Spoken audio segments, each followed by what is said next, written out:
Welcome to పూరా local. తిండి లేక ఆకలితో ఉన్న అణ్వాయుధాలు మాత్రం తయారు చేసి తీరుతామని నాటి పాకిస్తాన్ ప్రధాని జుల్ఫికర్ ఆలీ ప్రకటించారు. ఆయన నాడు అనుకున్నదే జరిగింది.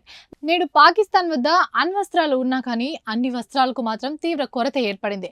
స్వీయ తప్పిదాల వల్ల దేశ ఆర్థిక వ్యవస్థ దివాలా అంచుకు చేరింది. అంతర్జాతీయ ద్రవ్యనిధి చిరకాల మిత్రదేశం చైనా పుణ్యమాని కొద్దిగా తెప్పరిల్లింది. కానీ ప్రమాదం ఇంకా పూర్తిగా తొలగిపోలేదు. ఇలాంటి స్థితిలో భారత్తో స్వల్పకాల యుద్ధం చేసిన పాక్ ఆర్థిక వ్యవస్థ నిండా మునగడం ఖాయమని నిపుణులు చెబుతున్నారు. దాదాపు 50 ఏళ్ల కిందట పాక్ దక్షిణాసియాలో ధనిక దేశం. స్వాతంత్రం వచ్చాక ఆ దేశం మంచి ఆర్థిక వృద్ధిని కనబర్చింది. ముఖ్యంగా 1960-70లో ఇది ప్రస్ఫుటంగా కనిపించింది. బలమైన ఆర్థిక నిర్వహణ, భారీగా విదేశీ సాయం, వ్యవసాయం, పారిశ్రామిక వృద్ధిపై దృష్టి వంటి అంశాలు బాగా కలిసొచ్చాయి. కానీ నేడు దక్షిణాసియాలోని అత్యంత పేద దేశాల్లో ఒకటిగా మారింది పాకిస్తాన్.